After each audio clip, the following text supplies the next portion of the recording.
Hey friends, if you wish to make Windows Mail app sync more frequently, then please watch this video.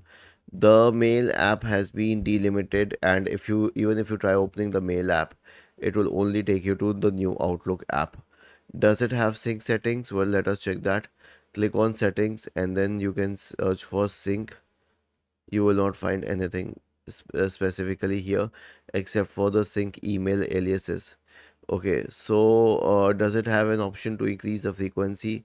Well, we haven't been able to find it yet, so I will not comment on that. But yes, you can. The thing is that it is anyway quite fast in syncing the emails, so it will do it at its own pace. But that pace is good enough. It's much better than the mail app. Was this helpful? If yes, then please subscribe to the channel. If not, then let us know in the comment section of the video on how we could help you further. Thank you for watching this video and have a nice day.